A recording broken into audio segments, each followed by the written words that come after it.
Alan, can I please ask you to go on to mute, please? Alan Dawson.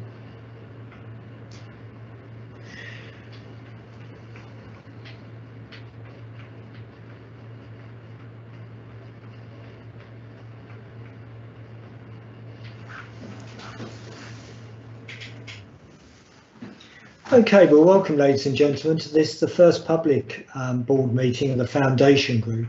The Foundation Group was set up a number of years ago to help identify and share best practice across the district general hospitals that Glenn and I are both chair and chief executive of, with the objective of improving overall performance.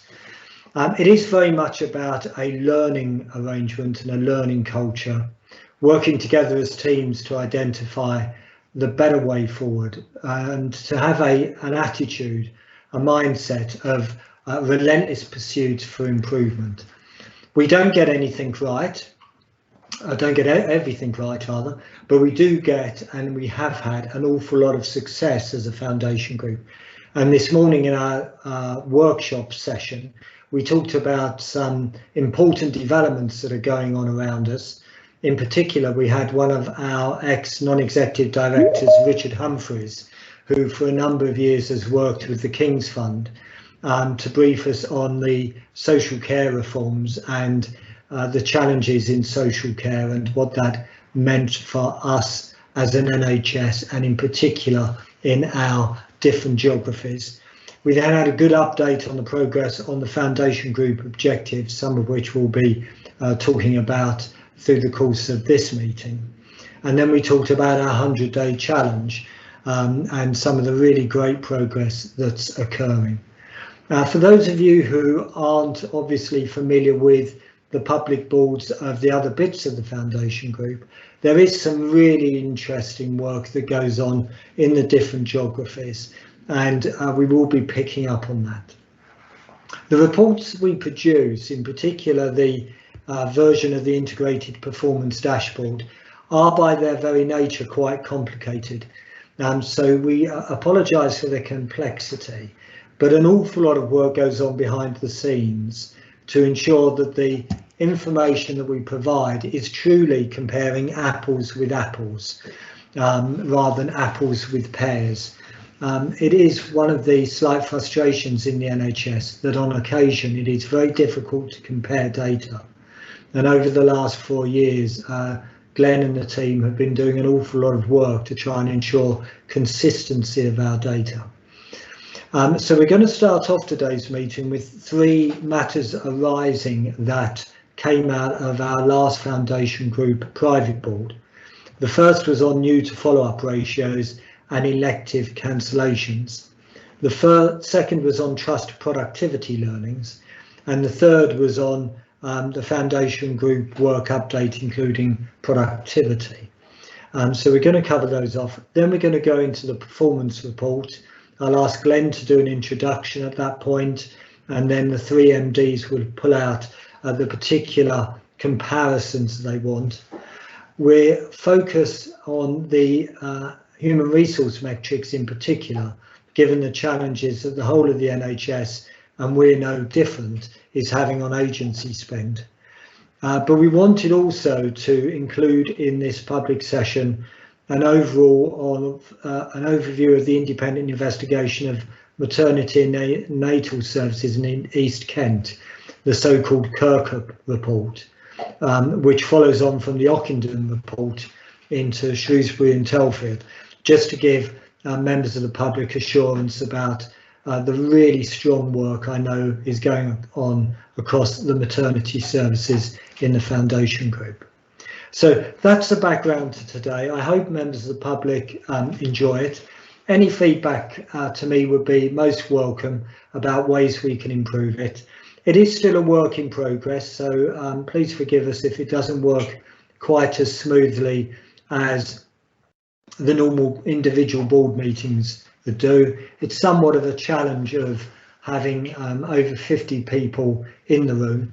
I will ensure members of the public at the end have the opportunity to ask any questions, and if board members can use the chat box as we go through the meeting, if there are any particular perspectives or questions that would make us more efficient. So hopefully with that introduction, are there any declarations of interest? Please raise a digital hand. I can't see any digital hands raised. We have apologies from Becky Hale and Harkamel.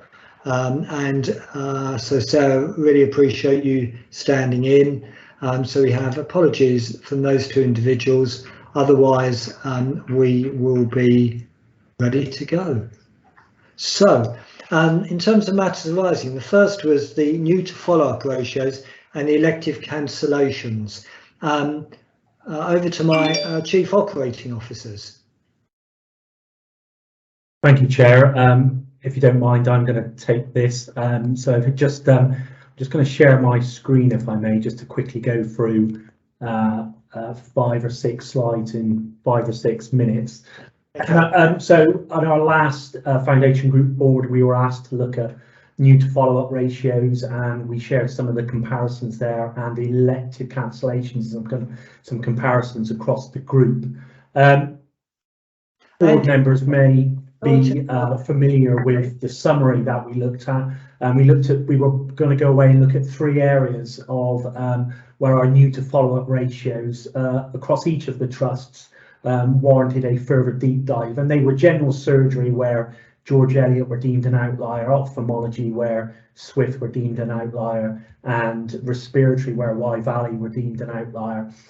So our general managers have met, they've gone through this in some degree of detail. Start to say there is further work to do, and it's quite fortuitous, Chair, like you mentioned, around some of the foundation work group that work that we're doing across not just service improvement but operational teams, and they've been working hard together to try and pull some of the themes out. In terms of general surgery, starting there first, George Eliot include their pre-op assessment within those numbers, so we're not actually comparing like for like there, and when those numbers of pre-op assessments were stripped out, their new to follow-up ratio was comparable to Wye Valley and to Swift. In terms of ophthalmology, it's fair to say there's some improvement there that we can pick up at subspecialty level, and the next steps there is the general manager for ophthalmology at South Warwickshire is going to lead further work with the general managers at Wye Valley and George Eliot to look at the opportunities there. And then in respiratory, again, we weren't comparing a like-for-like comparison. Respiratory at Wye Valley includes continuous positive airway pressure and sleep clinics, as well as our early supported discharge numbers, which aren't included in the follow-ups across the other 2 trusts. Also, during the period looked at here, the respiratory consultants at Wye Valley were predominantly based on the wards and only saw cancer patients, hence why we did have a significant backlog for respiratory patients in Wye Valley. So we're going to rerun the data for respiratory for more recent months and see what learning we can pick up through that. So it's fair to say the teams have met, but there is still work in progress. In terms of cancellations on the day, colleagues may recall that Wye Valley were stand out in terms of on the day cancellations. I just wanted to put this slide in just as a comparison to 1920, and although there's further work to do at Wye Valley, and we recognise that compared to 1920, the number of on the day cancellations have significantly reduced, looking at the first 2 quarters of 22-23. Some of that was down to staff shortages in 1920 and also bed shortages, which were causing quite a number of on-the-day cancellations. Now, they've all been eradicated in the first 2 months, first 2 quarters of 22-23 for Wye Valley, and we are definitely heading in the right direction. However, there is further work to do. Now, the team from Wye Valley did visit South Warwickshire during September, both to look at pre-op, which I'll come on to at the moment, but also cancellations. And there are various practices that we would want to pick up and are working through. It's part of our transformation programme in theatres. looking at how we manage our cancellations on a day-to-day basis, looking at how Swift have developed a very robust system of cancelling on the day and escalation, but also looking at some of our data quality and reviewing our processes for improvement, including looking at the codes for cancellations that are used at Swift and mirroring that in Wye Valley. So lots to do. We're heading in the right direction, but lots to learn from our colleagues at Swift. The team also looked at pre-op assessment at South Warwickshire as on their visit, and I think it's clear to say there was two main thrusts. One was culture at South Warwickshire, and the other was productivity. It was very clear to see that there was a very clear culture led by the clinical lead of, rather than why can't we anaesthetise this patient, to one of how can we anaesthetise this patient for on the day cancellations. The other was around productivity. The size of both teams for pre-op at Swift and Wye Valley were more or less the same, yet the productivity at Swift was far higher than at Wye Valley. So the team have picked this up via their improvement programme, and they have a whole work stream based on what they learned at Swift, and we're picking that up via our productivity board. But some of the main themes that came through was around joint nurse and anaesthetic clinics. So at Swift, there is a joint clinic with nurse and with an anaesthetist. So we're going to mirror that here at Wye Valley. We're also looking at how anaesthetists cancel on the day and how that is escalated at Swift to the clinical lead for pre-op before that cancellation goes ahead. So we're looking at mirroring that here as well. We're also looking at some of the tests and treatments at pre-op and how we can ensure that not one size fits all, and that we can see if we can reduce the number of pre-op assessments required through looking at tests and patient history. We're also looking at scheduling. The adherence to scheduling at Swift was far better than at Wye Valley, and the team here want to mirror the processes and systems that Swift has got, including coordinator roles within specialties that manage scheduling, and also looking at capacity, so how we can also reduce appointment times for minor ops as well, and again not having a one size fits all process for pre-op, which is what we seem to have at Wye Valley. So lots to go at there. I think in terms of next steps and shared learning, what this did create was a forum for our teams to meet together and develop best practice. So as a result of that, we have developed a forum for our general managers to get together and review their wicked issues and discuss what's important to them. And we heard at the board workshop this morning some of the 100-day challenge initiatives that we're working on together. That's been supported by our service improvement team, but also being led by our general management team. Now, as a group of operational managers, some of the other areas that we've decided we want to look at is urgent and emergency care pathways and delivery of the new clinical review standards. Some of the wicked issues in terms of our service level agreements with other providers and how we can support each other. And we're also looking at expansion of our mutual aid agreement and moving patients across the foundation group, which we've successfully done with orthopaedics from Wye Valley to South Warwickshire, but expanding that further, and our teams are working through that currently. And the big thing the team wanted to work on was productivity and benchmarking productivity across theatres and outpatients. So this work has sparked a number of improvement programmes and a number of developments that the operational teams are working on over the next few months. So a great way of sharing the best practice and delivering improvements for patients. Thank you. No, thank you, Andy. And for members of the public, when executive colleagues are speaking, if we can introduce ourselves, that would be great, and which organisation we're from. David Mowbray makes, I think, a really good point in the chat box when he says openness to learning from others requires maturity and mutual trust. It's great to see this developing, and I think that's exactly right. Any questions or perspectives to Andy or the other coups on the issue of the new to follow up and elective cancellations update? Julie? Yeah, I couldn't agree with David more. Mine was, and thanks very much for that, Andy, and a good explanation. So I just wanted to just explore a little more about the patient experience here.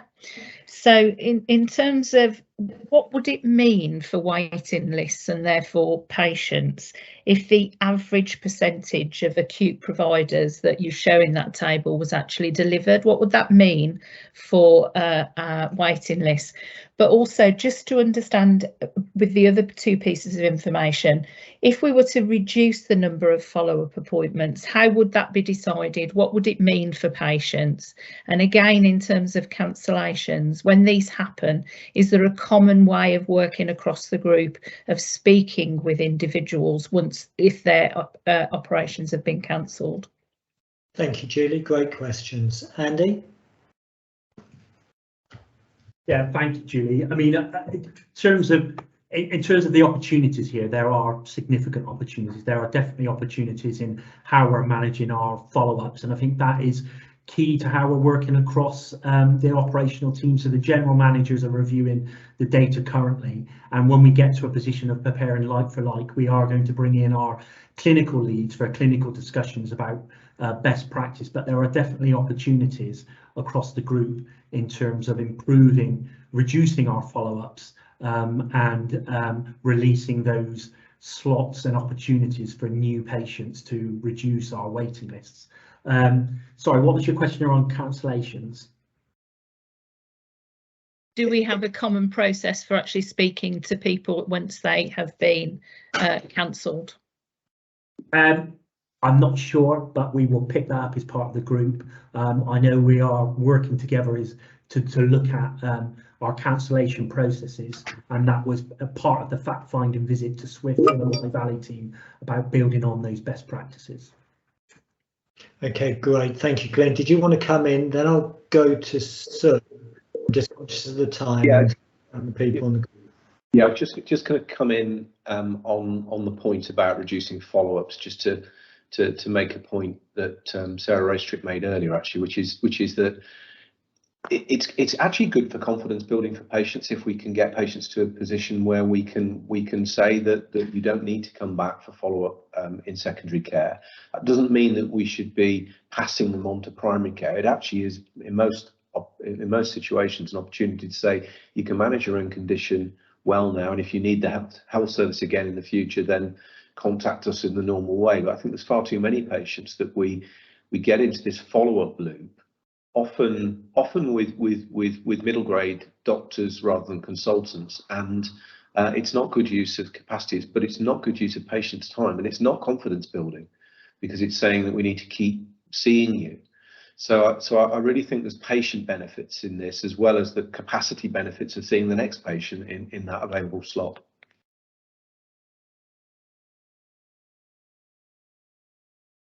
You're muted, Chairman. Apologies, schoolboy error. Sue, and then we'll move on. Yes, Andy, thank you. Really good to see, and others, really good to see this data. I was just wondering on cancellations of operations.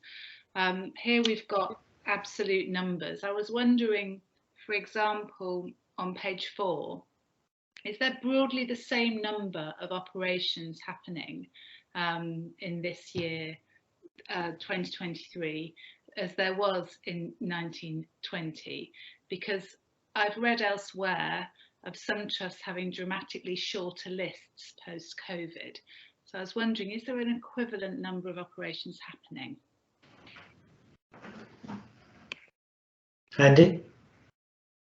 Good question. Overall, we are, as Wye Valley, we are slightly behind where we were in 1920. We're doing more overnight neglecteds, but less day cases. So it's a good challenge. It's probably not totally relatable, but the sort of 75% reduction in on-the-day cancellations would mean overall there is a reduction in cancellations. Yeah. Okay, great. And if we can pop any other sort of comments into the chat box, that would be great. Again, David's made another good point. There is nothing quite so powerful as peer pressure with regard to comparing new to follow-up. Good to see the data. And I think that's exactly right. It's about encouraging one another to perform to a better standard and the higher standard. Almost all bits of the foundation group, certainly on certain measures, are in the top 10 to 25% of all NHS trusts. Our collective desire is to be absolutely the best in the NHS, and we can achieve that by sharing experiences and learning from one another and from others. Should we move on then to trust productivity learnings and over to the finance leads, the chief finance officers? Hark, are you leading on this? Or Kim? I think Kim's going first. I'm going to lead on this first, if that's okay, Chair. Of course. So I've just shared the screen. We have got a number of slides, but we don't propose to go through all of those. So I think if we can just highlight some few things. So my Chief Finance Officer colleagues and I have got together and we have shared a number of slides in response to the productivity challenge that was presented to our last three boards meeting last time. That was presented by our group strategic financial advisors. The four key questions that were raised, and that was around whether or not we understand our cost base and what is happening to budget and manpower, and whether or not we're creating a problem around business cases, and the one seal test around has our activity risen. So what we've done is get together to ensure that we do understand the questions posed by us, and the slides demonstrate that we do understand our cost base, but predominantly around what our actions are that we have in place to actually address some of those findings. Like our co colleagues, we do work together. We have a Chief Finance Officer collaborative, and we do work on sharing best practice. So we do look and see how we can compare and share some of our learnings in terms of actions and controls and any sort of future opportunities. What I thought I'll do is just briefly go through some key issues for SWIFT, and then Katie and Hack will pull out some issues for Wye Valley and George Eliot. In terms of this SWIFT position, expenditure has increased due to the increase in budgeted manpower. In order to do the right thing to provide patient care during COVID and to support the elective recovery. Post-COVID, our weighted activity units overall has recovered. So I'm not going to go through each slide, but the key things is that our weighted activity units has recovered to kind of pre-COVID levels. But I think the key thing there is that the mix has changed, really. We've seen an increase in emergency, but our elective activity is less than what it was. Now, that's predominantly because we did have additional capacity with Vanguard Theatre back in 2019-20. But overall, it's pretty much there or thereabouts overall. But because the increases in around emergency, that's actually driving up some of our expenditure because of the higher acuity, and it's driving premium costs because of the challenges in terms of the workforce. I think key things to note is that we had a really good discussion at our management board on Friday in terms of understanding the challenges for the organisation, and we've got really good engagement in terms of our financial reset and recovery programme, which effectively addresses all of the specific issues that are raised. This programme is a short-term programme, hopefully short-term, in order to revisit and make sure that we've tightened up on all of our controls. We're making sure that we're supporting the divisions in terms of making sure that they understand their positions and their drivers, and supporting them in terms of looking at opportunities for productivity, but also for future cost and productivity opportunities moving forward. So this is the programme of work for Swift. I'll pass you on to Katie. Thank you. Thank you, Kim. Katie? Thanks, Russell, and thanks, Kim. So as is, so I'm Katie Osmond, I'm Wye Valley, and as is a really similar picture as you might expect to that Kim has described from Swift, and I'm sure Hack will come on to describe from George Eliot as well. And of course, for us, the key driver has been around a number of targeted investments to allow us to right-size our capacity. So, for example, at the front door to deal with some of that urgent care demand, as Kim alluded to, in diagnostics and in creating new ward capacity to really right-size the site and replace some very old blocks that we had at Wye Valley before. Our growth, therefore, certainly in terms of the establishment, has been primarily in our clinical staff groups and those frontline teams to deliver that frontline care to patients. And without the benefit of some of that additional capacity, our operational performance would undoubtedly be poorer than it is. So elective recovery would be further impacted had we not got the benefit of having invested in that capacity over the last few years. And although overall activity, if we look at it as a measure of how we're doing to date against the plan that we set for this year, particularly for elective, isn't quite at the planned level. As Kim describes, we're seeing mixed challenges, a significant increase in demand for cancer activity, which of course comes on a tighter time frame than some of the planned work. And we do know that when we look at our average monthly weighted activity units that tries to group activity into, rather than just a simple count, into something comparable, that has increased compared to 1920, but what we're really seeing is that our costs are rising at a faster rate, which is putting the pressure on our financial position. Key driver of our cost base being temporary workforce at premium cost linked to our recruitment and workforce challenges, and specifically for Wye Valley, a particular challenge as a result of our size and our rurality, and needing to provide a core level of capacity regardless of the level of volume of activity that goes through. And David will touch on that shortly when he updates on his work around sparsity. All of that said, we know that we can't be complacent, and so similar to what Kim's described, a series of actions and controls and activities in place within the organisation, good engagement from across the teams and the organisations to really focus on getting the basics right, making sure we've got good grip on our money and we're stewarding our public money appropriately. Really looking at how we improve productivity, so getting the best value out of the money that we already have and are spending, and tracking the benefits being realised from our investments. We did pause the benefits tracking process through COVID in terms of new investment, but that's now been stood back up, and really all of the actions described in the slide deck, which I'll take as read, really helped us to describe some of those activities underway in Wye Valley. I'll hand over to Hack. Thank you, Katie. Hack? Thank you. Yeah, so ours is a very similar story to that, so we won't dwell on a lot of that. So yes, we've seen increases in our pay costs. We have made investments in additional capacity. So on the face of it, our answer to the third question is that we have to some extent created our own problem in terms of increased vacancies and the consequential increase in temporary staffing costs. But clearly, as you've heard from both Katie and Kim, there's more to it than that. Our investments, I think we can demonstrate, have a clear link back to our clinical strategy. So we've invested in the right things in line with our strategy and within a robust governance framework. We are maintaining good performance across a range of metrics. And over the last few months, we're beginning to see some of the impact of those investments and some of the increases in elective and day care activity coming through.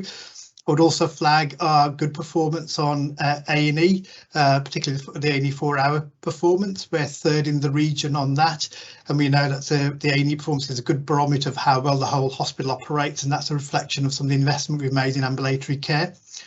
So having said all of that, in terms of some of the benefits we are beginning to see, we do recognise there's more to do. Even with our A&E performance third in the region, we don't believe is good enough because we're still significantly off the 95% target, so we're striving to be better. and there's more to do in maximising the benefits from our investments. So we've got a number of improvement programmes which are set out within the slides. They're encompassed within our big focus areas within those slides, so you can see all the improvement work that we're doing, which is very well embedded across the organisation, using our QSA improvement approach and the operationally and clinically led pieces of improvement work. And we also, as the others have said, taken measures to strengthen our controls around temporary staffing spend as well. So in short, we would say there's some good challenges from David. We are on it. We're not there yet, but we absolutely have a relentless focus on improvement, and we are moving in the right direction. Hack, Katie, Kim, thank you very much. Very clear summaries, really good documents or supporting material in the pack, so very helpful. Glenn, just before you come in, I'd like your perspective. So at its simplest, we clearly are having a very tough financial year, the whole of the NHS is. When you look at the budgeted headcount going into the various different trusts, they're well up from pre-COVID levels. So I think 7% budgeted increase in headcount at Swift, almost 19% in Wye Valley. But we're not seeing a commensurate increase in activity. So at its simplest, output per head is falling or has fallen. Why do you think that is? It's multifactorial, but I'll try and pull out some of the big points. I mean, the NHS actually, since it was created, has grown every single year. In fact, regularly 4% above inflation growth funding has gone into the NHS, and through that we've met increasing patient need and delivered new interventions and treatments. So that the level of growth that we're looking at here is not kind of super normal. But obviously what we've also faced over the last 2 years is some very serious workforce challenges that have been made even more challenging through COVID. I actually look back on my career to times when the NHS was fully recruited, and I think I wish I'd enjoyed those years a bit more than I did at the time, because actually that, imagine we had a fully recruited workforce across the group and what we could deliver with that. And I think there is no doubt that there's not only a cost premium associated with temporary labour costs, there is a productivity deficit as well, and there's a quality deficit because these individuals are generally not familiar with systems and processes. So you can't necessarily relate an investment in headcount that represents itself through agency staff as a like-for-like growth in volume of activity. Alongside all of that, we've got some other factors in play. So one of the biggest would be the flow out of our hospitals and our community services, and whilst it would be very easy to say those are someone else's problem, that we need to step in and help with some of those things, particularly domiciliary care provision and access to care homes. And so I would say it's a combination, Chairman, of the trickiness of dealing with COVID, with continuing infection control restrictions, with fewer skilled staff than we would normally have, with gaps in flow out of our system which are causing delays and in some cases harm to patients because they stay in an acute setting too long. And all those things are having a big productivity impact. And in addition, you've got a few other things in the background, like inflation on some of our non-pay costs. So there's a number of factors going on here. And that's why, today it's great to look across just our part of the NHS and see where there are examples of where we can do things slightly differently, where we can innovate in order to get around some of those hurdles. But it's also why we're concentrating on those workforce indicators a little bit later on in this meeting. Oh, great, thank you, Glenn. Is there anything you wanted to add, because your hand was up, or did you make the points in there? I ended up making the points in the middle of that, Chairman. That's very elegantly done. Thank you, Glenn. If we can sort of put questions into the chat box, that would be good. And I think David's made the point about some of the increase in UEC extra capacity is creating its own problems, and I agree with that. So we'll move on then and welcome David Moon to a Foundation Group work update. Over to you, David. Thank you, Chair. I'm going to also try and quickly share my screen, I hope. Thank you. Hopefully that is seeable by all. Yes, it is. Excellent. I'm also conscious of time. I'm actually going to spend, and Katie helpfully led into it in her little session. I'm just going to briefly talk mostly about some of the work we're doing on Wye Valley and sparsity.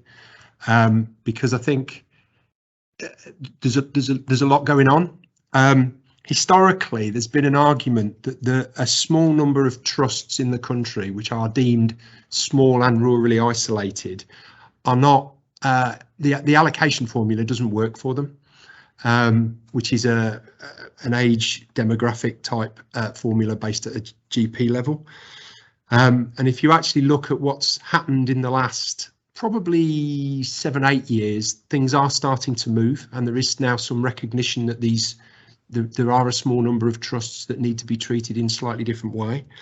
So if you go back to 2016, 2017, that was the first year of a tweak to the allocation formula for 7 rural trusts. One of those trusts is Wye Valley, and at the time, and I use my words carefully, there were 2 definitional points that justified that. That there was a catchment population for the hospital that was no more than 200,000, and that more than 10% of their population were greater than 60 minutes from the hospital. And the way they measured that was actually greater than 50 minutes in ambulance turnaround times from pick up to drop off. The old Herefordshire CCG received just over £3 million back in 2016-17 as a rurality adjustment based on that formula amendment. However, Wye Valley, it has been financially challenged for a number of years. It had the biggest deficit to turnover in 16-17. And on the back of that and some work we did back in 2018, we put in what was then called a Tariff Plus application, because we were still in the full throes of national tariff at that point in time, largely around the additional costs. And it resonates with some of the conversation that we've just heard around emergency and maternity care.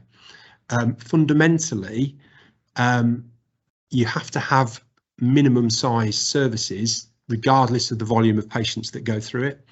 And because of the specific nature of rural sites, the unit cost is significantly higher, and we proved it.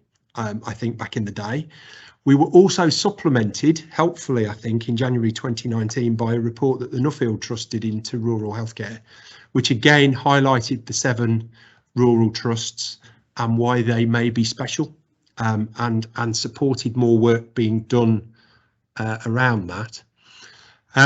And fundamentally, so unfortunately, the Tariff Plus application was refused because of a tweak to the rules around tariff in 2019, where it was no longer mandatory. It became an element of local uplift, which meant basically that the national team said, well, we hear you. It's now not in our gift to make this ruling. You need to go and discuss locally. Now, clearly, that was never going to result in additional money because at the time the CCG didn't have additional funding. In the summer and autumn of 2019, I think based on quite a bit of lobbying, NHS Improvement actually set up a small dedicated national team to start to look into the cost bases of these small rural hospitals. And in the summer of 2019, there were 2 big workshops in London, one looking at general acute services, predominantly around emergency, and the other one just purely dedicated to maternity services. And there were some really good conversations that came out on the back of that, and more work was then meant to follow. Unfortunately, as everybody knows, and it's been alluded to already, COVID hit in the spring of 2020, and everything was then put on hold. The good news is that that's all started again. It started again in the summer of this year. So now there is a dedicated team looking at why the cost basis in small rural hospitals the allocation formula doesn't work. But interestingly, nationally, they have started to listen even more. So I think a little bit below the radar, the allocations for 22 to 23 now include a PFI adjustment. Now, those PFI adjustments aren't universal. They're deemed on a formula that you apply, and Hereford and Worcester ICB is actually in receipt of just over 11 million, and some of that should find its way to Wye Valley because, of course, it's a PFI site. So there's some interesting now nationally. They recognise that there is a rurality issue. They want to work with us about how that rurality issue manifests itself on Hereford, and a more scientific approach as to how they would work out any adjustments that might follow. So I think hopefully we have an opportunity, but before the next allocation formula gets published, which is in about 12 to 14 months time, of influencing that formula to hopefully get some long-term additional financing into the trust. Just a little bit as to why I believe Wye Valley is different. I've already touched on high value. You have to have a minimum staffing level to run certain services. That definitely holds for maternity, A&E, and a number of emergency services. I mean, Hereford has to run an eye casualty service, which a number of DGHs don't do. There is then, and we've again, it'd be interesting to see how the rest of the meeting plays out on workforce, but there is undeniably a workforce challenge, and that workforce challenge is bigger, I believe, in the rural areas than it is elsewhere, and there's some knock-on consequences. And then, interestingly, again, one of the bits that was picked up, I think, in Andy's presentation was around travelling consultants, and because of the rurally isolated nature of Hereford, just for instance, the neurology service that is provided there, you end up having to pay double the cost for the doctor just because it takes him that long to get to Hereford and then get back. So there is specific issues, and I think it definitely justifies the cause. We've had some success in other areas as well. So just like it is in service provision, there are issues around undergraduate medical education. Hereford is the only trust in the whole of the Midlands that provides overnight accommodation for all its undergraduate trainees because of the distance from the university, and that comes at quite a significant cost. We got it recognised non-recurrently in 1718 and 1920. It's been recognised nationally in 22-23, and the trust should be in receipt of a significant sum of money to support that. We are hoping to get that recurrently written into the educational tariff methodology. Probably won't be for 23-24, but should be for 24-25 onwards. Interestingly, even in the 7 rural sites that are recognised nationally, when we did a survey of those 7, the other 3 that we picked up on the survey, none of them were actually providing overnight accommodation. So it was a unique issue to Hereford, but that's it. I think these are all shared within the pack, so I just wanted to highlight 2 or 3 new reports that have come out from GIRFT, which are quite interesting, and a piece of work that's going on across Warwickshire, looking at some potential productivity opportunities. Beyond that, Chair, I don't wish to extend my time any longer because I've already overrun. I hope that's okay.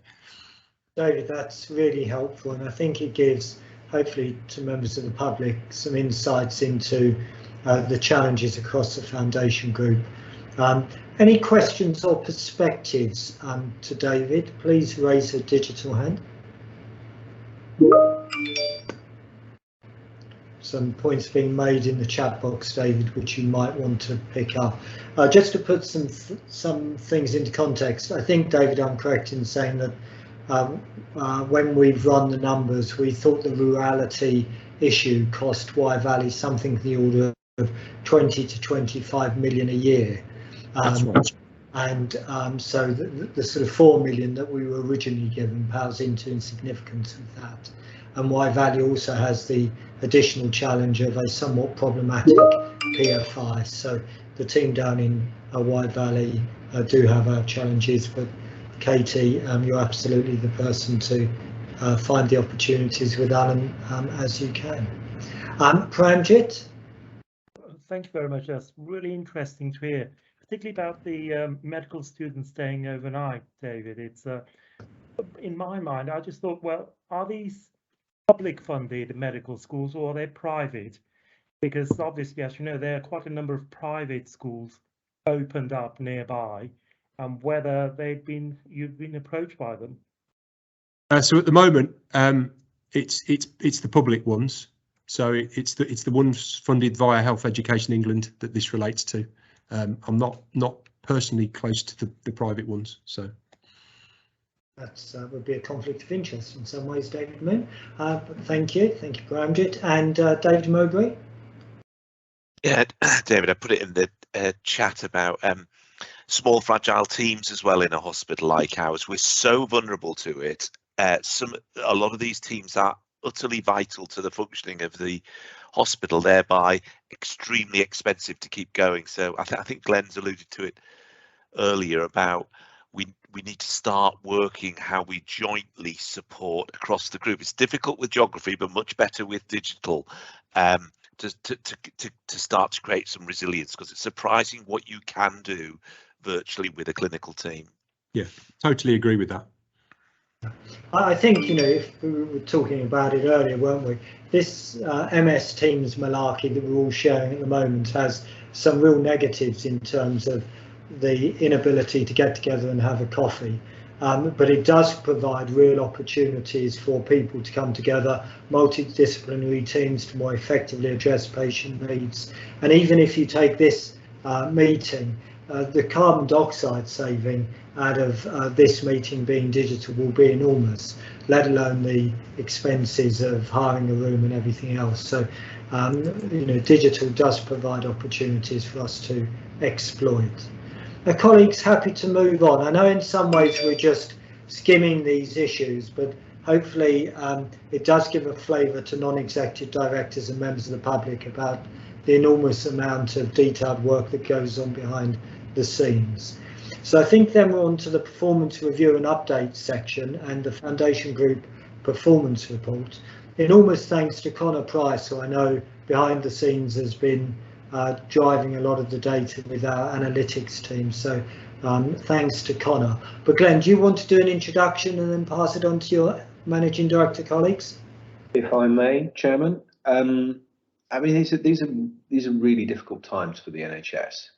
And no one's numbers are where they want them to be. And whilst we could look at many things across all trusts in the group to say we're doing well compared to others, the nature of our approach to this is that we want to continuously improve our services, and the improvement starts with an I, and we're going to look at ourselves and focus on what we can do to improve things. So what I would say is, before we go into this section, we are deliberately focusing on things that we want to do better. We spent some time this morning, in fact, the section I did this morning looking at the objectives for this year, looking back on some really good progress on lots of things. And whilst that would be a very pleasant thing to do for the rest of the day, it will not improve things further. So the focus is on improvement. Whilst we're doing comparisons within the group, we also look to comparisons elsewhere and take good practice from elsewhere. This isn't about competition between the group. We'll compare George Eliot, Swift and Wye Valley, but this isn't about creating competition within the group itself. It is about looking to see what improvements we can make to make things the best that they can be for the populations that we serve. So it's kind of unashamedly focusing on that. We're an unusual board today, and we've got 3 trusts together. It's unique opportunity to get really under the bonnet of performance data in the way that we've already looked at with some of the updates from the previous meeting, where often when we're comparing numbers, we're not comparing apples with apples, and we found that, but we're getting to the heart of this and we're finding opportunities for improvement. We're creating networks between the three trusts of clinicians and managers, as we heard earlier, that are just sharing that best practice. So I'm not sure everyone is as enthusiastic as going into the challenging numbers as I am, but they're great opportunities for improvement. So over to the managing directors to just step us through that. Okay, who's going first? Is you first, Jane? Yeah, I'm going to start. I sent a text to the others this morning and said, let's go in alphabetical order, and Anne came back and said, yes, let's do it in reverse alphabetical order. So I'm going first, then David, then Anne. So I guess just to echo Glenn's comments, there's an awful lot of red, isn't there, on this first dashboard. And yes, when you look at some of the national benchmarks, you know, we're often somewhere in the middle. Sometimes we're a bit below, sometimes we're a bit above, but we're often in the middle. So there's no doubt that there's lots more that we want to improve, which isn't necessarily, say, part of that national picture. So what we were going to go through is a little bit for each organisation about what we're worried about, what we're proud of, and where we're improving and learning. So for Wye Valley, I'll probably just start with urgent care. So the bit in here that I think the team are really proud of is those ambulance handover times. So you know, we want this to be, you know, 95% of ambulances hand over within 15 minutes, but actually at somewhere near 50%. I mean, that's nearer one of the best in the country. And there's been a deliberate emphasis on the safety of getting ambulances out to the public by really focusing on that. There's been a consequence of that, and we've seen a doubling of ambulances that are coming from out of the county, not the Welsh ones that we would is part of our catchment area, but from Worcestershire in particular, and from Shropshire a little bit as well. And so it's created some additional pressure in there, because as we've equalised the pressure and releasing ambulances across the ICS, it's actually created a greater level of demand. And of course, when we come to discharge, it's a more difficult discharge pathway when it's out of county. So, but I think yeah, a lot of pride in that, but also in the SDEC performance, which is really punching its weight. You know, nearly half of patients who are admitted in emergency are treated on and discharged on the same day, which is really impressive. But what are we worried about in there? The thing I think we're really worried about is the length of time that people stay in ED. We have had some people who've spent nearly 2 days in our emergency department waiting for admission. And so the flow through the hospital and through to discharge is having, in a sense, really optimise that front door side of things. We've still got a lot more work to do on optimising the back door and doing that with our partners. I guess the one anomaly in here that some people might have picked out with an eagle eye is that when you look at occupancy levels, they don't look too bad actually. Some of that's around our ring fencing for elective care, but also if you look at the medically fit for discharge, it looks like we haven't got very many patients who are medically fit for discharge in comparison. And we know we're not counting that very well. So we did touch on this morning in terms of the new workforce of discharge coordinators. So as well as making sure that they will focus the teams and the processes and the pathways on getting really slick discharge, they'll also sort out the data quality. So by the next time we meet, that data quality will be better. So by the end of this month, we should be capturing all that data properly. So I guess cancer would be the other area. So we're sort of holding our own in 62-day performance, and we've seen some further improvements in that. It looks like we're about nearer 75% in October. But the number of patients who are still on open pathways rose very significantly. That started to come down. We're near 160 now. But again, some of this is these back office teams, so the people who do the tracking, who do the admin, who do the making sure that we've got patients through their pathways and we've got the data right. So a small workforce challenge in a small back office team can make a significant difference, and that's broadly what we've seen. And then the third thing I wanted to talk about was shimmy and mortality, and this is an area where we've got more work to do to get this right as a benchmark across the three of us. We're using sort of slightly different measures. We're using HEAD, we're using Dr. Foster, we're using shimmy, we're using different things, and so I don't think what we've shown today is a particularly accurate picture. So if we look at HSMR, actually Wye Valley's got the lowest mortality of in-hospital mortality in the group. If we look at the data we're looking at, Wye Valley's got the highest. So we haven't quite got this reporting right yet. So there's two things we're going to suggest out of that, and for David Mowbray to lead on both of them. One is agreeing with the information teams how we're going to report this, and then secondly, and probably most importantly, is getting a group coding policy and peer review put in place so that we know we've got all of the noise of coding not an issue for us, because what we all are focusing on, and I think that's certainly true for us, but I know it's true across the others as well, what we're really focusing on is those outlier pathways, those outlier groups, so that we reduce unavoidable mortality. Sorry, we reduce avoidable mortality. There was a double negative in there. So I think those are the things that I want to say. So David's going to take the lead on that work. So again, by the time we next meet, the mortality information should be in a better place.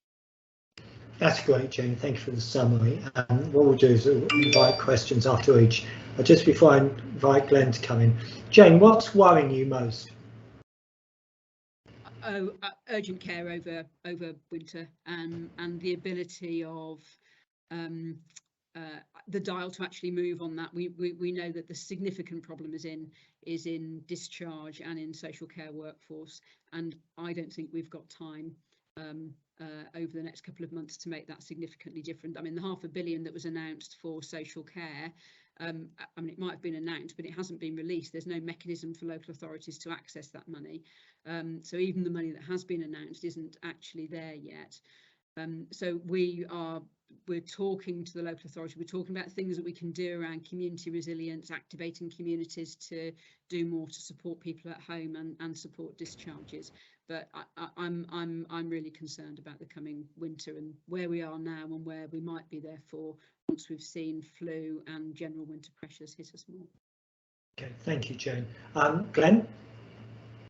Yeah, thanks, James. Just a couple of observations. I mean, the first one, actually, you talk about the priority given to offloading ambulances and which teams should be really proud of. You also talked about sometimes patients spending a long time in the department waiting for admission. I think it's probably just worth emphasising that the treatment will have started for those patients. They will have been assessed and will be receiving input from clinical teams throughout that period, not waiting for that to start. I know you know that, but I'm just making that clear. No, it's hopeless. Yeah. The other point is around the medically fit for discharge numbers, and I just wouldn't want to give the impression that we've got that nailed at Wye Valley with the lowest numbers in the group, because as we've discussed, we're probably really good at capturing those that are on exit pathways that need support, but we need to get the data right on some of those pathway zero patients who are within our control, don't we? Yeah, as I said, by the end of November we'll be there. And it's interesting because a point prevalence study has just been undertaken for Hereford and Worcester. Jane, it will be fascinating to see what that pulls out as a potential savings if patients were in the right care setting. We'll move on then to David Altrincham. David, over to you. Thanks, Russell. So in the spirit of continuous improvement, as a leadership team, we've agreed 3 operational areas of focus within the sort of context of the big moves that we were talking about this morning, and that's around workforce availability, reducing the level of occupancy in the hospital, and reducing the time that people wait for services. And that all, of course, tracks neatly across into the performance dashboard and the measures that we can see in front of us there. Our relative performance in terms of ED 4 hours is good. We're ranked 3rd regionally, and we are in the top quartile of national performance. But at 77.8%, that's still a country mile away from the 95% standard. And so everything that's been said about that focus on continuous improvement remains important. We've got a very good performance around over our ambulance delays. That comes across in the numbers against the 100% standard. There's not much in it there. Small push, and that will get us over the lip in theory, but of course in reality things happen on a day-to-day basis, which mean that it's often very difficult to offload ambulances. Our improvement focus in terms of where we put our attention is around same-day emergency care, making sure that we're turning patients over and getting them back out and home as quickly as possible when they do attend hospital. Trying to keep people at home, that's the best place for them, and trying to put things in place that mean that we avoid admission wherever that's possible, and focusing on discharge. And we heard this morning in the workshop about the great work that's happening across the group relating to the 100-day challenge, which directly relates 30% of our beds with patients in them who don't need to be there. That has got to be a continued focus of effort and energy through the winter period. I won't labour the point about mortality. Jane's covered that off. There's definitely a piece of work to be done. I can see Catherine commenting in the chat box, just offering some advice and ideas about the way that we would want to take that forward. But just to reassure, we do know what our numbers are. So shimmy for the reporting period June 21 and May 22 for the George Eliot Hospital stands at 110. HSMR for the latest reporting period is 121.6. So the shimmy number is within the expected range. The HSMR number is drifting outside of the expected range, and there is an improvement programme that we run within the hospital around that, overseen by our quality assurance committee, and that is a definite focus of effort and energy. So although the numbers in the report are not what we would want them to be in technical terms, it's important to face up to the fact there is a challenge there, and we are spending considerable time addressing that within the trust. In terms of elective activity and performance, activity was difficult to maintain through the summer, but is improving. So 104, 105% against the weighted activity numbers. We did report a long wait of over 104 weeks at our last George Eliot Trust Board meeting, and it's worth just noting that here.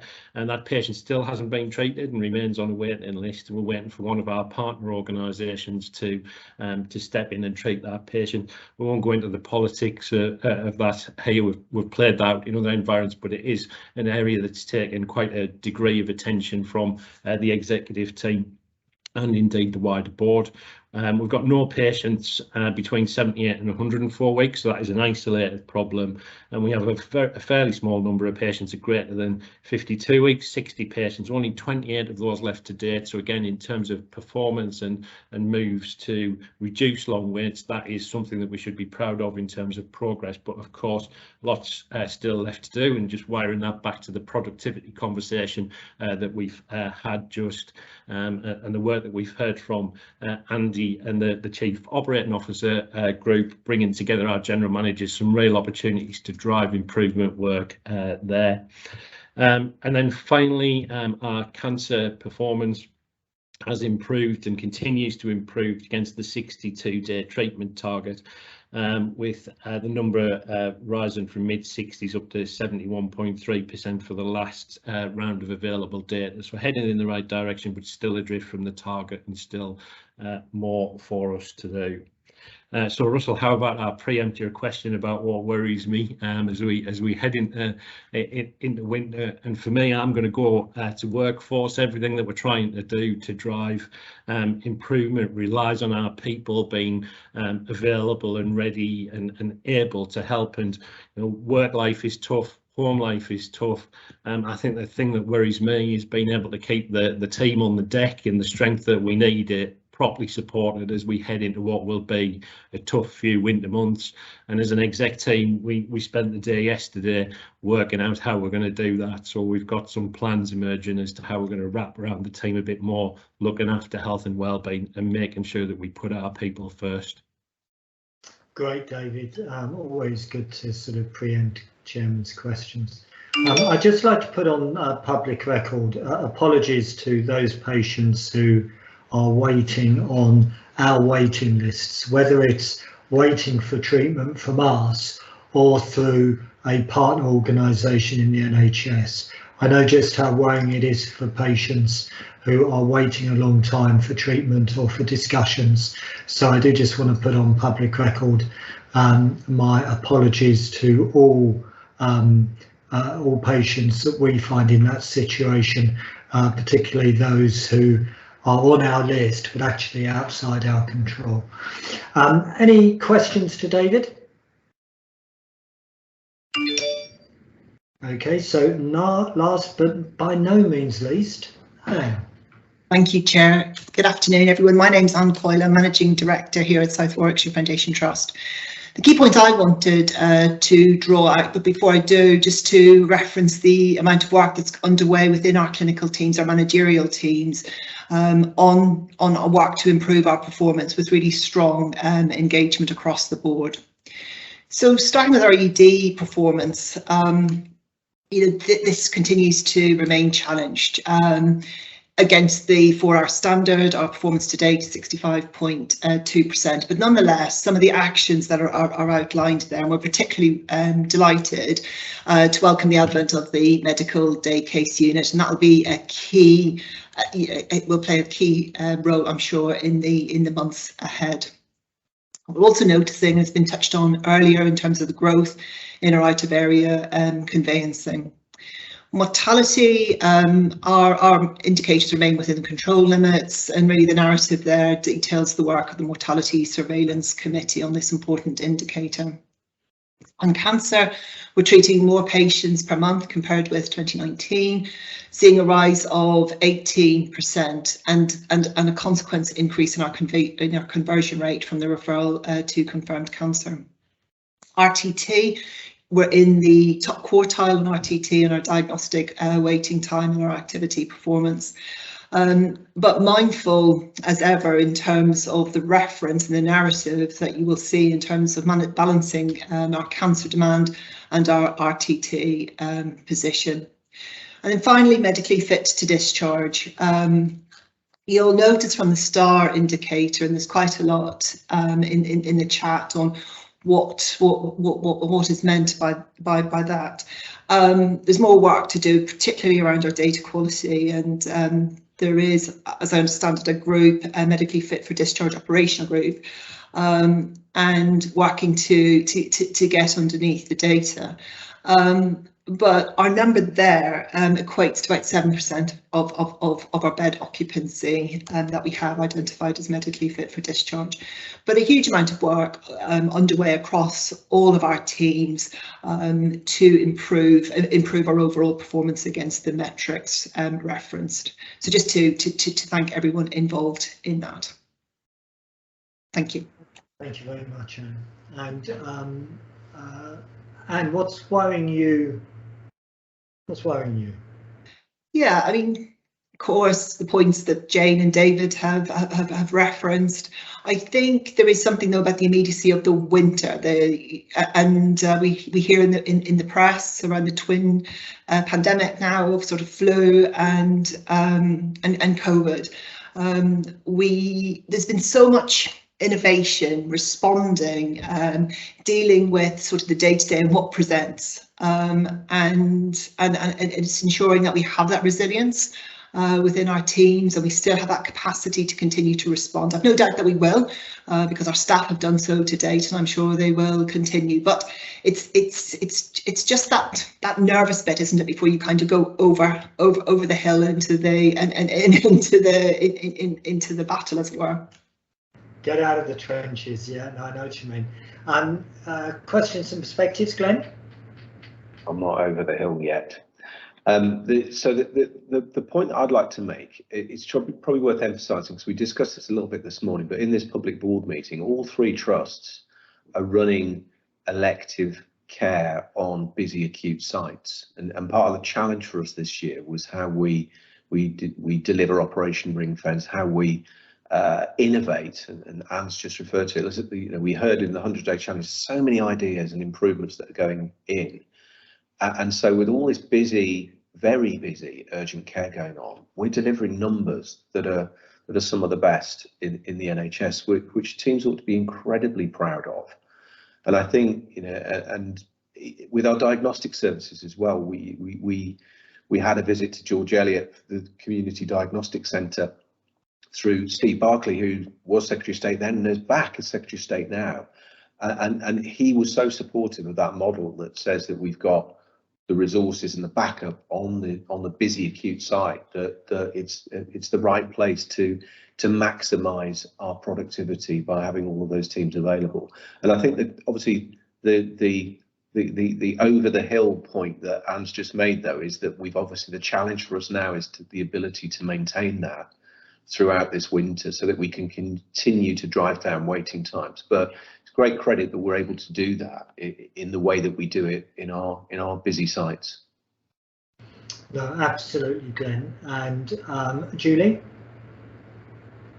So I suppose I've been sitting here today, and I think it's that point, Glenn, about getting a balance about what we're seeing and reporting. It's absolutely right that we've got the focus on where we want to improve, but I do think it is important that there's so much negative press in about the NHS at the moment. We do need to find a way of communicating with our populations about the good things that are happening, and I'm not quite sure how we can do that as a group.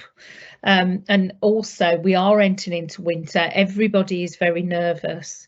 There are, for me, there's also communication about how people can help themselves and how they can access services that would keep them away, quite rightly, from A&E. I hope that makes sense. Yeah, no, it does, Julie. We had Anne Coyle and I were at the Integrated Care Partnership for Coventry and Warwickshire day before yesterday, and one of the things that came out there was a piece of research being undertaken for the ICP, which reflected the real anxiety amongst citizens about the challenges of access into the NHS, and therefore a loss of trust in the NHS. I do want to ensure all members of the public who are listening, we are absolutely there for you in your time of need. We do need you to be wise in looking after yourself, particularly in the winter when things get slippy. Use the stick if you're concerned about falling over. Be wise in terms of footwear, all of the practical things to avoid having an accident. But we are absolutely there for you. I think the second thing is, part of building trust is being open and straightforward, and on occasion blunt. Open about the issues and the challenges we're facing.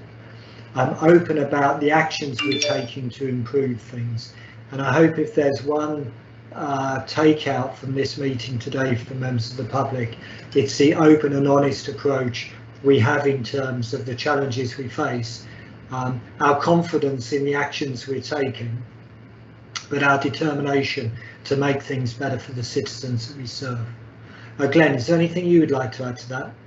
You've captured it there, Chairman. It's that kind of approach that we have, which is whenever the finished article, we can keep improving. I think it's right that we also celebrate some of the success and recognise some of the success of the innovations that have taken place in the organisation. So there is something, Julie, about some public-facing messages on this firstly about how they can help us over this winter, but then also to reassure that we've got some incredible people doing some incredible things that mean that we'll look after them, and so those are important messages.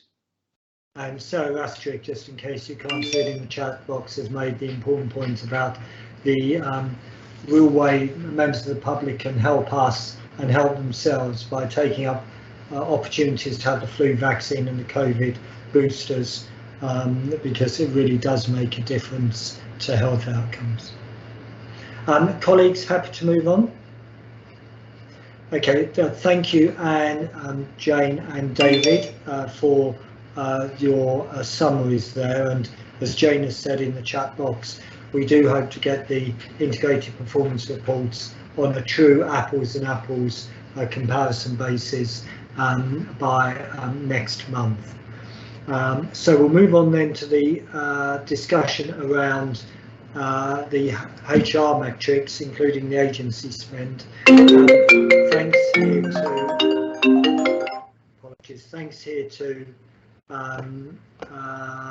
Damien for his work on pulling all of that together. But Jeffrey and Gertie, who's going to lead off on this? I'll kick us off, and Jeffrey will ably dig me out of every hole I get in myself into. I'll just briefly share the slides if that's okay, Chair, and I hope everybody can now see the slides in front of you. Yes, we can. Great. So I'm going to try and move through this quite quickly, so they've got time for any questions at the end. We agreed, working closely with Jane, a set of key objectives to review across the group, and what you will see is that we are broadly similar in our performance across both those metrics, and also broadly in line with the model hospital peer provider. But we've said many times today, and Jeffrey and I are really clear, that there is always things we can improve on, and we can make significant improvements to support our staff. And we know that good staff experience improves our patient care. There is lots of collaboration between the trusts and between us as chief people officers from a people-centred perspective, looking at sharing learning, at good information, innovation, etc. So we've talked earlier about the Band 2 new deal, which we have shared across and we are working on, and we are equally providing Jeffrey and Wye Valley with some innovations like the Band 5 and the Band 6 review. So some really good opportunities for us to maximise the capacity and capabilities within our teams. I will take us briefly through this, so that we've provided you here with a summary and then just some very brief context for the organisation. I hope these slides are moving forward, Chair. Yes. Just then very briefly in terms of turnover, again you can see on the summary slide that there is a broadly similar trend with a dip in the period around COVID. The George Eliot does include some information, so not necessarily comparing apples with apples on this, because the GP numbers and junior doctors are still included in that, but we will move towards a more streamlined approach so that we're all able to see it clearly. Again, we've seen the healthcare support workers and the Band 5s because we wanted to focus on some of our key gaps, and we can see the issue in terms of some of the spikes in terms of why with the medical students, etc., and because they were covering for COVID and directly employed by the organisation at the time. Jeffrey, I don't know if there's anything else you particularly want to add at this point. No, I think that's fine, Katie. You just carry on. I'll come in at the end because you've just given a good summary of where we are so far. Lovely. Okay. Again, if we look at our sickness absence, we are broadly comparable with the model hospital peer median, and in fact all three organisations are slightly below the model hospital peer median. That, of course, you know, is testament to the wide range of well-being and financial well-being support we've put in. We've talked about that. You know, it is, as we've said, one of the things that keeps us up at night. The economic situation, the pressure on our staff, on their home life, impacts in terms of their ability to be in and to be able to come for work. We've done a huge amount of work across all three organisations and worked closely with each other to share as much as we can in terms of some of that support available to staff. And we are looking at improvements in innovation. So, for example, things like how we manage and provide occupational health, our financial well-being, some of that mental well-being and restorative activity. So that does come through in this. And again, we can see the trends here for the healthcare support workers and our Band 5s. and we can see the increases through the COVID period, and now that we're hopefully getting to a slightly more stable position, conscious that we are about to move into winter. Clearly, our turnover, our vacancy factor, and our sickness absence has impacted and does impact significantly our agency spend. The Chief Finance Officers have already covered this in some detail in the earlier presentation. What I will say is there are fairly robust programmes of work in each organisation to review the spend, both for medical and for nursing and non-medical agency use, looking at things like rostering rules and the rollout and the efficiency of those rosters, international and local recruitment, supplier management, and the agency management rules and the governance overall. So again, we've probably covered that a little bit, so I'll try and move through it quite quickly, Chair, because I'm conscious of time. Retire and return is an area where we focused quite a lot because, as you said earlier today, Russell, we can do all of the recruitment that we can do, but clearly maintaining and retaining our staff, looking after those staff who have been committed to the organisation, who have our organisational knowledge, is really, really important. And we have taken a number of steps across all three organisations to make retirement easier, to provide more support for our colleagues, and to work about how we work that through, including pensions, advice and support. In terms of appraisals, all three organisations took the decision through the height of wave 1 and wave 2 of COVID to step down some of that activity in favour of focusing on clinical action, and you can see those dips from April 19 into the start of COVID in 2020 and thereon. All of us are working through our respective finance and performance meetings to support the divisions to develop trajectories to come back to full compliance and improvement. Again, appraisals are a significant part of our wellbeing support offer, and they offer a great opportunity for a wellbeing conversation. So we're really keen to move that forward. Mandatory training, again, we've seen dips in our compliance across the COVID period. Again, looking at this, we are now all moving back into a much more stable position and will continue to do so. I've briefly touched on our vacancies once already, Chair. So again, we can see the vacancy numbers in terms of the dip through the period of the initial COVID surges, and then moving on. Some of this is around additional roles and business cases being agreed in terms of how we provide services, and looking through that. I'll just briefly talk through this in terms of the innovation and the improvements, and you can see there some of the detail in each of the organisations, and we work really collaboratively in terms of that, you know, relentless striving towards improvement, of sharing the work we are doing. Jeffrey and I have regular sharing and touch points, as do all of our deputies, in terms of trying to make sure that we're lightening the load for each other, sharing that great innovation. So I think I'll drop the slides down, Chair, and happy to take any questions, as I'm sure Jeffrey is. Thank you, Gertie. Jeffrey, is there anything you'd like to add?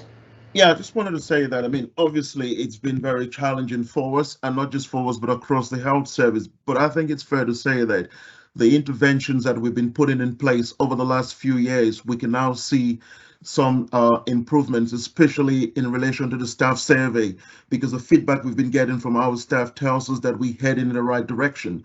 And some of the things that we've been doing as well from a health and well-being perspective, we've really expanded on that, because a lot of sickness absence is due to mental health conditions. So what have we been doing over the last certainly over the last 18 months?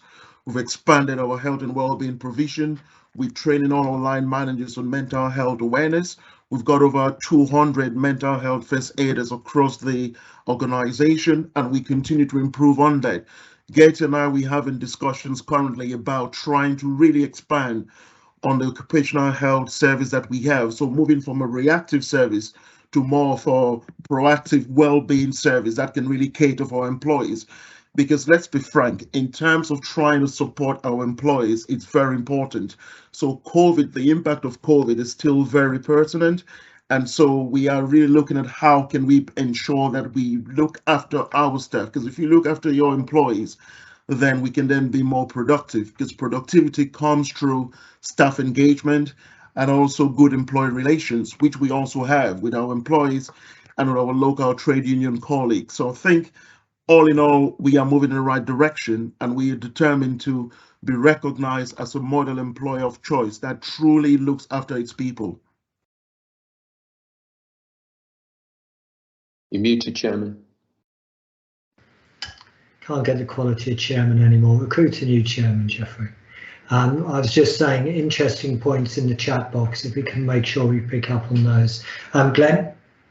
Just going to echo Jeffrey's point about being a really great employer, and that's what we need to be as all three trusts in the group, and that comes with the kind of well-being support. But I think there's a couple of other things that we need to focus on. One is that being a very flexible employer, because that's what the current generation look for, but then also giving people those training and development opportunities that they look for, and that also help to keep people. So I think those two areas be good to look a little bit more about what we can do on those. The bit that stands out for me in the data then, which I think is fascinating, and it may well be that there's, you know, comparing apples with apples issues here, because when you look at the vacancies compared to the level of agency spend, there's something odd going on. So I think the controls that the Chief Finance Officers referred to earlier, we do need to understand what we are spending when we're using agency staff. Is it to cover vacancies, or is something else going on? Because it doesn't seem to relate at all to the vacancy situation in the organisation. It seems to relate to, and sickness levels are broadly the same, seems to relate to something else. And I think that's something we just need to get underneath and understand a little bit more as we look at those controls. No, I agree absolutely, Glenn. And I think, as we have said, particularly Wye Valley in the past, you and I, the problem with agency is it's like an addictive drug. Once you're hooked on it, people just find it very, very difficult to get off of the agency drug, and we need to get off it as quickly as we can. Because going back to the earlier IPR numbers, quite clearly the budgeted increase in whole-time equivalents is very substantial in Swift and Wye Valley in particular. So we need to see that coming through in terms of increased volume, despite the challenges that we know in terms of sickness and weariness of staff. Umar? Thank you, Chair, and thank you for the update. Just on the agency staff, I think that it's extremely important that we bring it back to the point of the current situation that the workforce finds itself in across the country, and that people are in a slightly different, well, they're in a very different position where they want to have more flexibility and so on, and actually an agency approach sometimes enables people to do that. So what you might find is that people, well, I know because I've done some work with the NHS, and we looked into this in a bit more detail, and people were saying, well, we get paid more, we have that flexibility, we can leave a shift at 8 o'clock, you know, and then we can forget about it and go to another position, or come back the next day through agency. So I think if we fundamentally look at those other flexible elements of a workforce and how we can bring it in, then hopefully that should have a good impact on the agency side of things as well. But I think they are both intrinsically linked. Yeah, no, I think good point, Umar. I think the other thing, and Francis has sort of referred to it a little bit in the chat box, the thing that's unusual compared to a lot of service industries about working in the NHS is, particularly for the frontline teams, almost all their work has to be physical. They have to be in the office. You know, you have to look after a patient physically. You have to physically, a lot of the time, see a patient. So whilst we should seize opportunities to be virtual, the reality is we do need to be physical a lot of the time. And Geoffrey, I think, made the point, which was supported by Glenn, creating cultures where people want to work, want to support one another, find it enjoyable being in the workplace, will all drive up recruitment as well as drive down absence levels. And that's, I think, the type of environment we want to develop and nurture. But the reality is, even though we are recruiting more staff and we are doing great things on recruitment, even though we're doing better on retention, and we can do even better, and even though we can do things and improve some of our processes like retire and return and the speed at which we get offers letters out, we will never, and even though we're getting more money, we will never have enough money and we will never have enough people. So we do as teams need to continually be innovative and agile. David Elchman makes, I think, a powerful point in the chat box about, in the absence of a national workforce plan, why don't we develop one ourselves? And I think that's a really good challenge to leave with Jeffrey and Gertie. Any other questions or perspectives from colleagues? Okay, thank you very much, team. I look forward to seeing continued progress.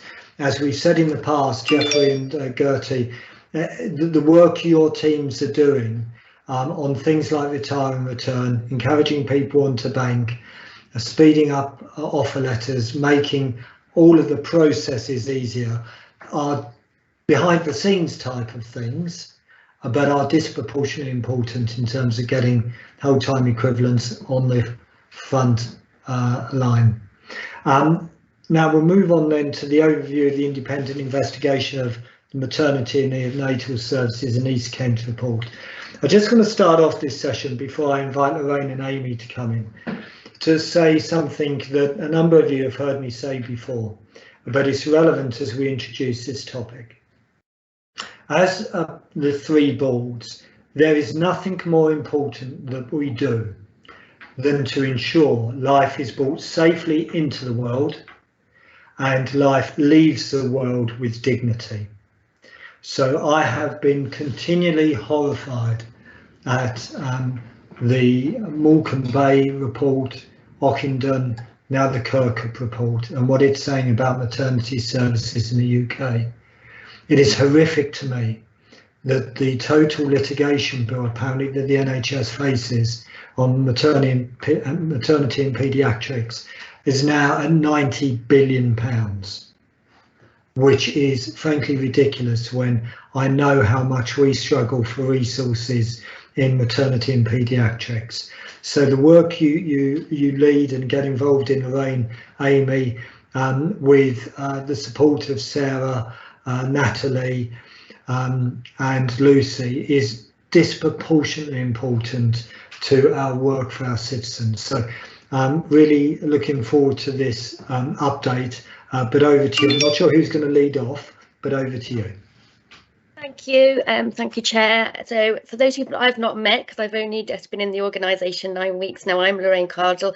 I'm the Director of Midwifery and Neonatal Services across George Eliot and South Warwickshire, and Amy from Wye Valley has kindly joined me in case at the end of this presentation there's any questions that you may have. So I'm just going to share my screen.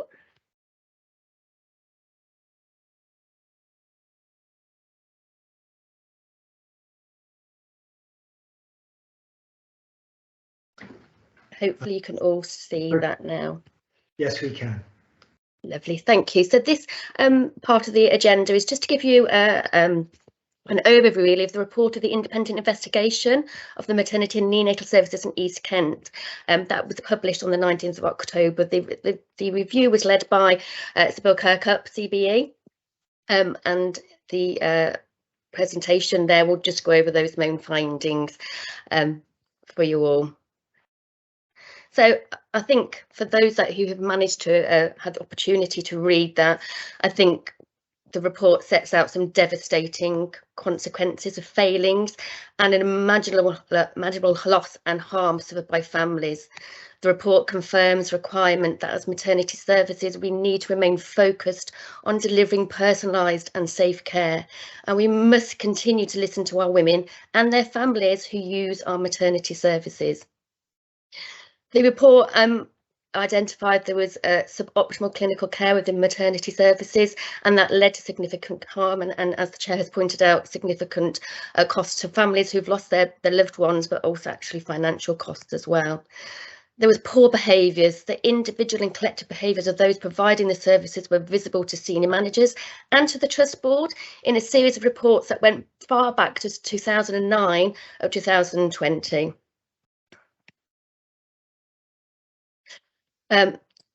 Also, there was in those reports, there was a pattern of reoccurring harm as well. There was a number of missed opportunities at any time during this period that these problems could have been acknowledged and tackled effectively. There were 8 clear separate opportunities when that could have happened. but obviously unfortunately didn't in these circumstances.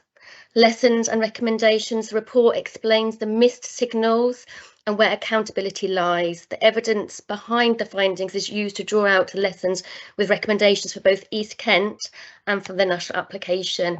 And really importantly to note that Sir Kirkup did put some of those issues around at national levels. Actually, it was quite reassuring for those maternity services and staff that have been affected quite dramatically by the first two Ockender reports, that actually a lot of the recommendations lay outside of the organisations.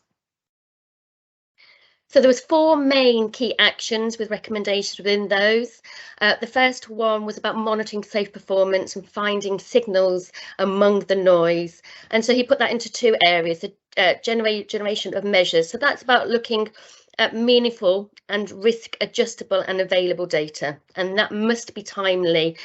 We must be up to date with what our outcomes are. And then how we present our measures. So measures are analysed and required to be presented in a way that shows both the effects of the random variation inherent in when we measure, and those occurrences and trends that are not attributed to random variation. So actually, do we really understand what our data is telling us and what our outcomes are? And are we benchmarking those outcomes? The second key action was around standards of clinical behaviour. Technical care is not enough, was his stance.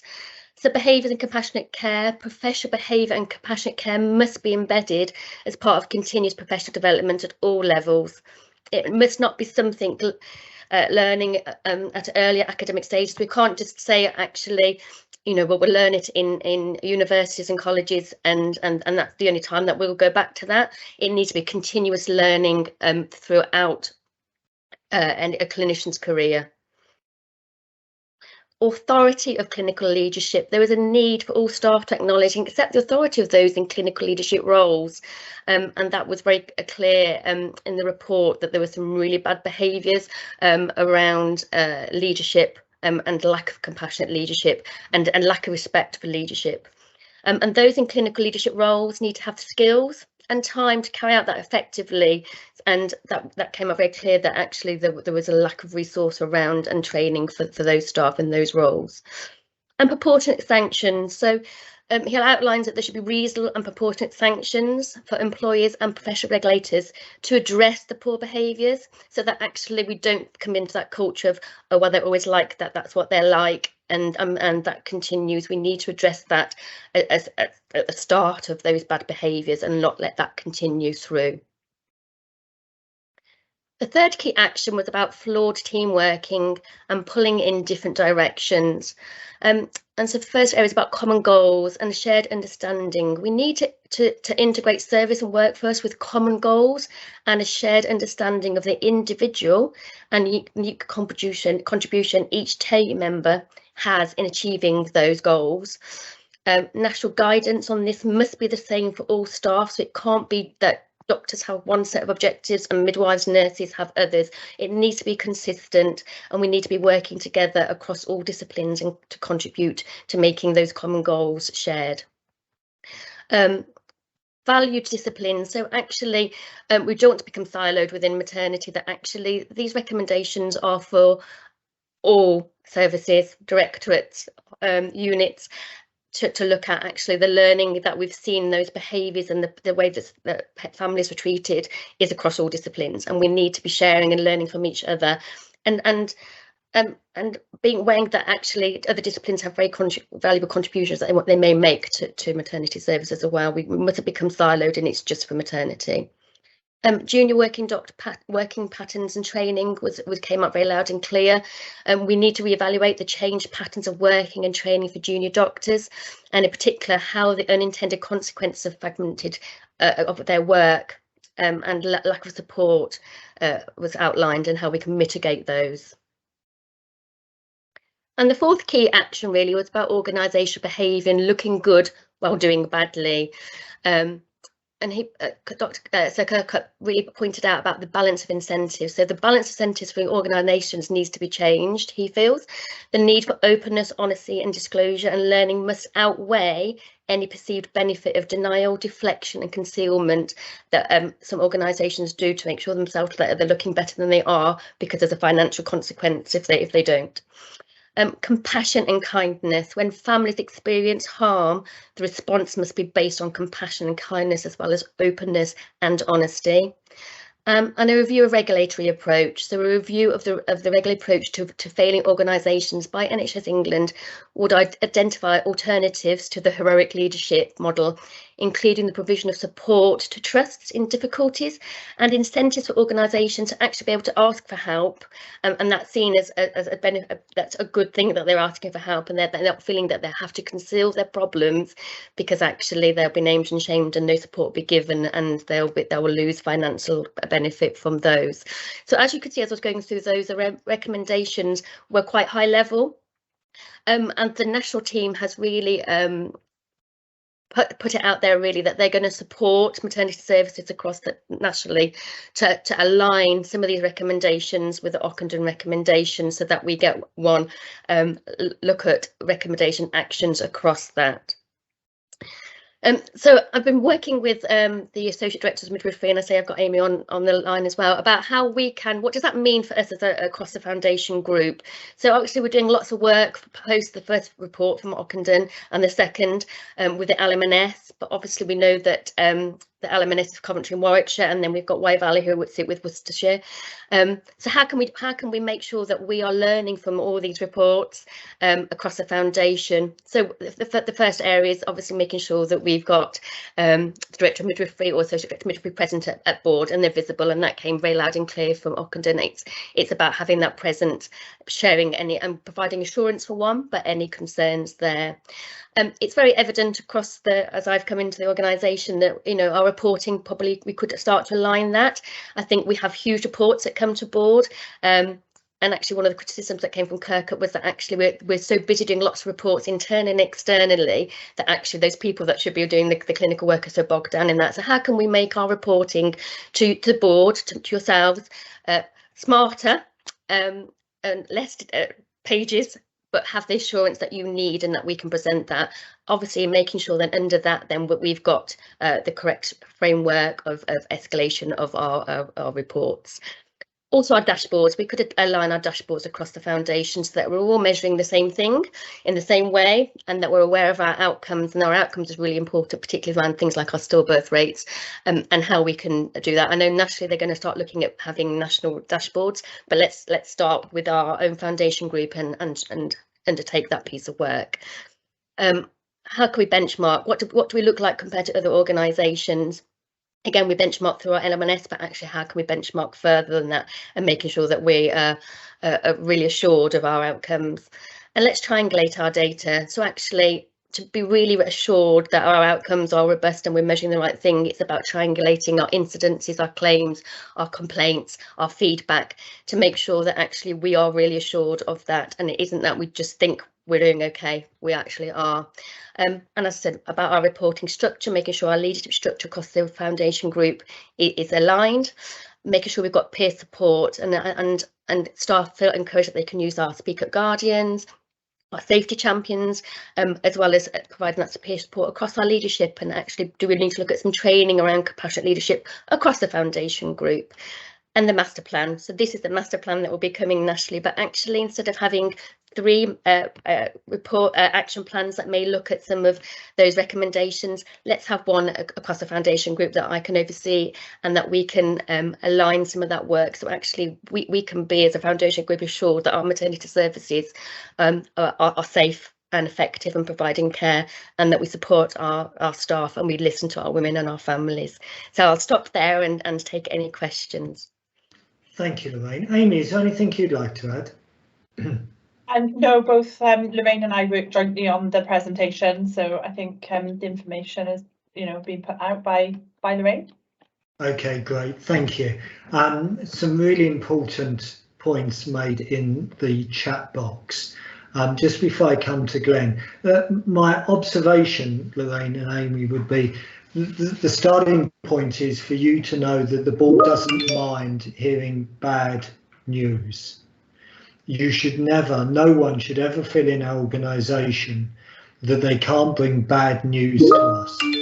I sometimes get criticised by colleagues in other providers for talking about things where we haven't, as an NHS system, performed as well as we should have done for our citizens. I don't apologise for that. We exist to provide the absolute best care for our citizens, and when we fail in that duty, we should, as all organisations, put our hands up and apologise. So I never wanted any of your colleagues, when a non-exec visits or they're given the opportunity to talk at the finance and performance meetings, or they are talking to their maternity champions, ever to hold back on bad news. And clearly that was a failing at Morecambe Bay, South and now East Kent, and I fear elsewhere. Glenn, what would you like to add? What's your perspective? Thank you, Lorraine and Amy, for taking us through that. It's just so sad that it's another harrowing report into maternity services, isn't it? And the harm to the individuals and the families. So I suppose I'm worried about a couple of things on this. I'm worried that we're going to end up with another load of actions. And we've already taken through our boards a lot of Ockenden related actions, and if you're not careful, you end up ticking a lot of boxes on this and missing the cultural issues that are at the heart of the findings of all of these reports. So I suppose I think doing this together as a group and trying to simplify that and a bit of peer challenge within the family, I think it's a really good way to do this. My second worry is that we just look at this in isolation and say, well, this is about maternity services, because it's not. All of those findings could be applied to any specialty, and so the use of data, the willingness to challenge yourselves, are things that, and the cultural challenges between disciplines, are all things that we should be just making sure we look at this broadly across everything that we do, not just running off in the direction of maternity services. That's all I want to say, Chair. No, point very well made, Glenn. Amy? Thank you. Just a couple of things. So with regard to the actions, Glenn, the 4 actions really are aimed more at sort of governing bodies, organisations that are responsible for education, RCOG, etc., which is quite a difference compared to some of the other reports that we've seen, which are more trust specific. What I think will happen as a result of that, or what we're expecting to happen rather, is that there's a national master plan which was due out in December and has been pushed back to January. But we will see anything that's come out of this, and from the last submission, the published Ockenden report with the 15 essential actions. The actions are open to interpretation, some of them, and so we are waiting the national steer, and we've been advised to wait the national steer for very specific actions so that we're all working to the same standard and we don't go off on a tangent. So I think once that master plan comes out, it will give much clearer direction, and I think then the benchmarking, aligned kind of reporting, so you can actually see progress across, across England and not just across the foundation group or across the LMNSs, will be beneficial to us all. With regards to the recommendations, one thing that I just think from my perspective would like to leave having said is just around the seat at board level. I know we don't report directly into Trust Board at the moment, and we go through Quality Committee, which does have board level membership, but both Ockenden and now Kirkup have talked about board level. I'm just completing the compiling the evidence for our CNST requirements, and CNST is quite specific around board, board reporting and board oversight. So it is something that Lorraine and I think will need to work on, and then come back with a wider recommendation about how we will sit at board, how frequent, and how we would envisage that happening as a proposal. And then the final thing really is just around maternity services and the way that we've been talking about it here, and some of the narrative behind it, I think is helpful for perspective wise. particularly around our triage. So triage is our front door to the service. It's an emergency acute point of access for women to come into the maternity service. And we have been talking about it a bit like an A&E. It's basically the A&E of maternity services. And I think when people perhaps think of it in that context, because A&E becomes the focus of a lot of trusts, maybe then the perspective around the importance and the priority will support a bit of a shift in terms of the seat at trust board level. Okay, great. Thank you, Amy. Julie, and then I'll come to Jane. So just adding to your points, Glenn, I think there are two other points for me. One is around the fear that new expectant mothers about maternity services and the reassurance that they will need because of the repeated number of reports that are horrific to read. And the second is around those people that work in maternity services, is just how difficult it is at the moment to read these when so many people are committed to do a good job and, as Russell said, to bring babies into the world. So there are two more concerns for me there as well. No, absolutely, Julie. And just for public record, I'll come on to the chairs of the Quality Assurance Committees in a minute. But I am incredibly proud of the maternity services we have across the foundation group and the teams that work within them. I know life isn't easy. We don't have enough midwives and all of the other practical issues that we know. But I'm incredibly proud of the teams. But we must always be vigilant. Jane? Thank you. I was a little from what you were saying, Amy, around sort of head midwife representation of the board, which in its sense, I mean, it wouldn't be an issue. My worry is that we talk all the way through about culture and non-silo working and multidisciplinary working. So it's the head of midwifery, it's the lead obstetrician, it's the lead paediatrician, it's the lead anaesthetist, and then we say it's just the midwife, and it feels to me there's something just not quite right with that, and we need to find a way through that. I mean when we had our performance meeting with maternity services last week, it was a completely different conversation because we had our lead obstetrician and paediatrician in the room, and so for me it wouldn't be a focus on how we get the right information there, but for me it's all got to be about how that team works together and not picking out one person who needs to be the person who's held to account almost. Yeah, no, good point, Jane. But the key thing is the collective responsibility to bring babies safely into the world and to look after expectant mums. Lorraine? Thank you, and thank you, Jane. That was a really good point. I suppose just to give reassurance on that point, we always meet as a triumvirate, and we are piloting the quadrant to meet with that, noting that the obstetricians and anaesthetists have really, small clinical time. It was identified that the director of midwifery, head of midwifery, has that within her portfolio to be able to come to board to be the voice of that triumvirate or quadrant as we're working on now. So actually, it is because of their clinical time they don't always get that protected time to be able to attend those meetings. So that's why we have that as part of our role. Any other questions or perspectives? Okay, I'm going to ask certain key people the pertinent question, which I think Julie just touched on. Amy, if it was a friend of yours coming to Wye Valley, would you be able to give them assurance that we provide safe services for babies and expectant mothers? Well, I will share with you, Russell, that my sister had a baby in July across the border in Wales, and I tried desperately to persuade her to have an English baby to be born here in Wye Valley Trust. So hopefully that passes the friends and family test.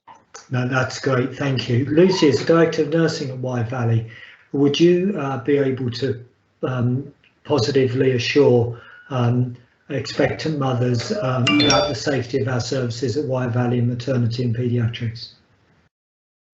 Certainly, and I think if you were to look at our history and our journey of improvement, it started much before Ockenden published their reports. We've been on an improvement journey that started back in 2019, and I'd absolutely recommend our services to any of my family or friends or son.